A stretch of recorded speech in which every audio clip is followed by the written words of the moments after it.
Hi, I'm here today to show you a few things about making our block number 11, which is called 5 Spot. And I have mine finished here, of course, in the cave. And you can see that it's really just two different units. We have the shaded 4 patch that we've done before, and it's easy to do. It comes out really nicely.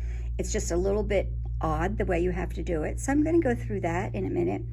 We have 4 of those, and we have 5 square in a square like you've been making previously.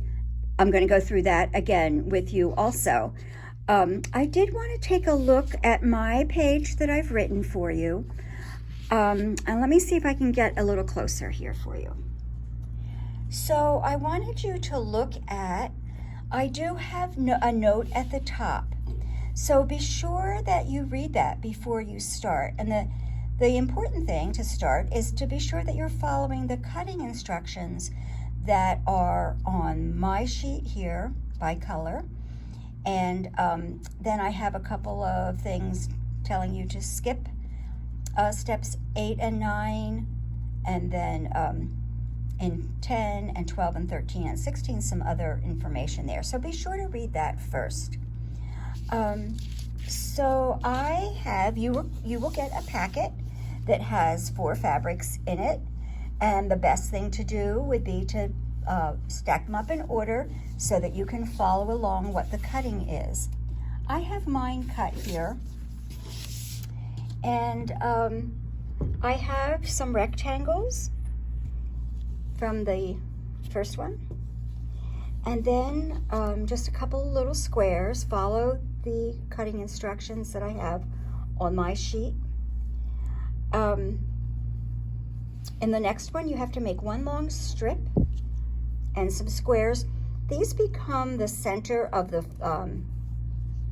square in a square, and they are different size than what she calls for. And then lastly, you're going to need a strip of background and 8 squares that are all cut again to my directions. Now on these squares, the background squares, and this one, we will be cutting them in half diagonally. That is the what that little box means on the directions when it says, when it has this little box like right here. That's the universal symbol of cutting it in half once diagonally. So now that I have my squares all cut, I'm leaving them stacked up. There's 2 in this pile, and I'm just going to put my ruler there corner to corner and cut them in half once. This one I have 4 stacked up, and another 4.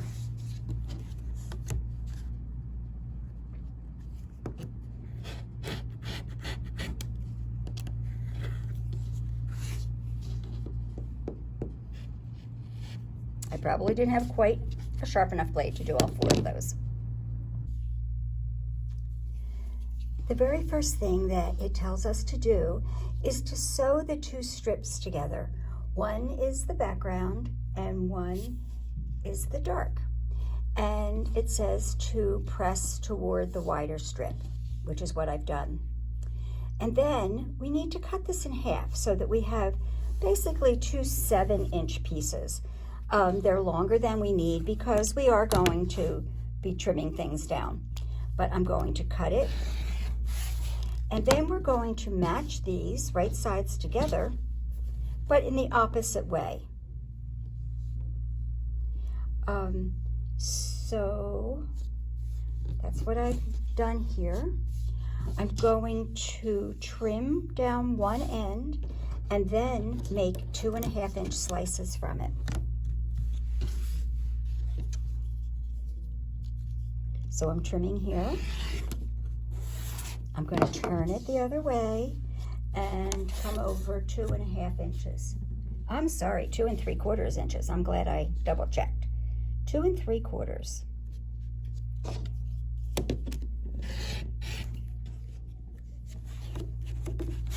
We're going to then sew these two sections that we're making together. And what I want you to be sure to do is to have your fabric this way with the wider one on top.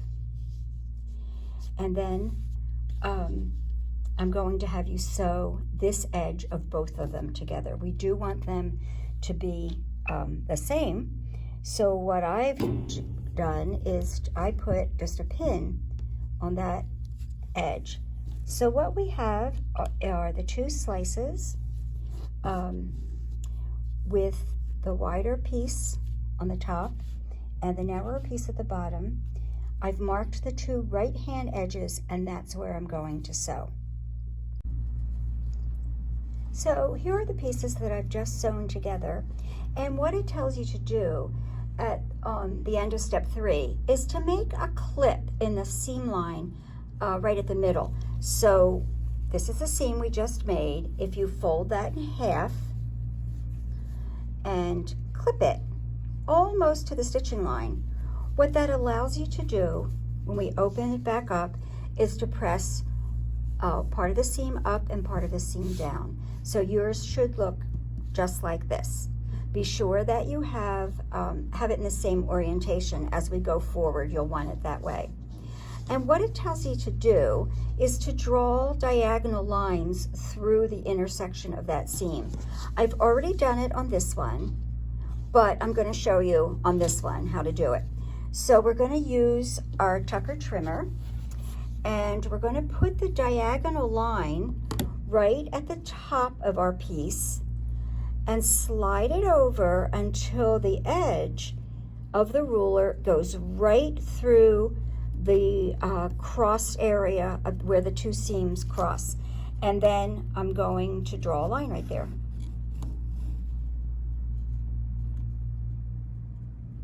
Let me get that. It should go into the corner like that.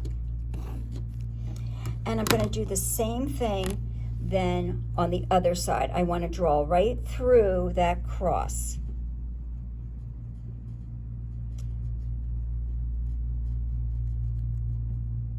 And get it situated here.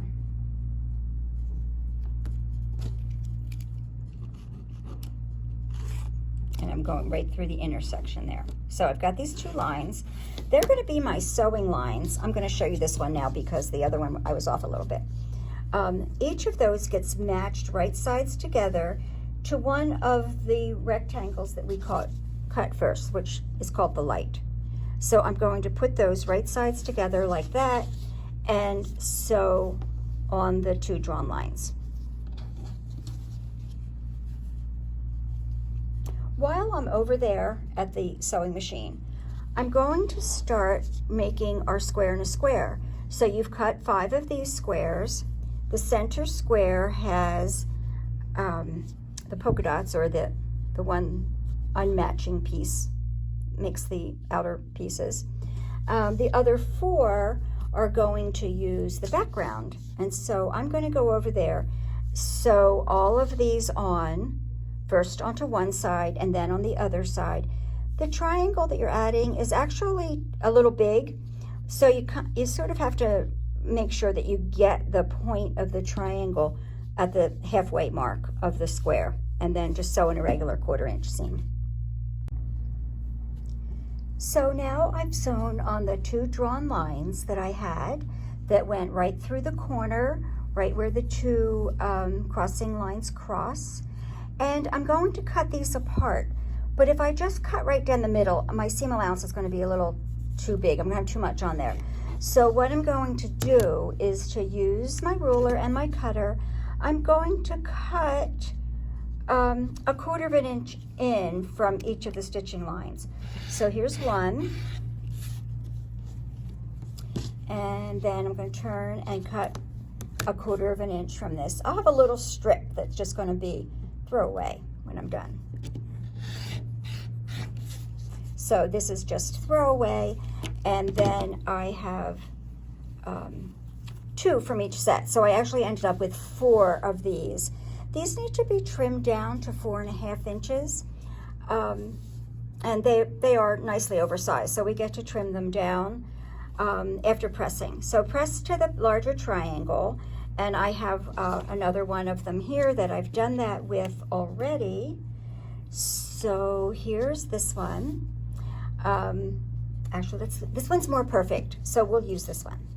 I got a very nice perfect point there by making sure that when I sewed, I went right at the corner there. So I'm going to use the tuckered trimmer with the dotted side because I'm cutting to 4.5 inches. So what I'm going to do is put the solid line along my big seam line, and the dotted line is going to go right through the center of the small square that this makes. And I'm going to trim first the side and the top like we always do.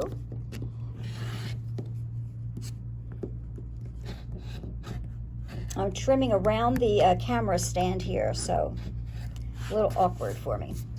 And then we're going to turn that down.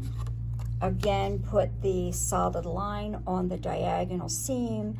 Now we have 4.5 at the bottom and 4.5 on the side. And trim and trim. There. So we have 4 of those that are 4.5 inches, and you can see that they will become the corners of our block. Now we have to finish up the square and a square. So I sort of have this stepped out for you. The first thing that you do is to sew a triangle to each side of that center square.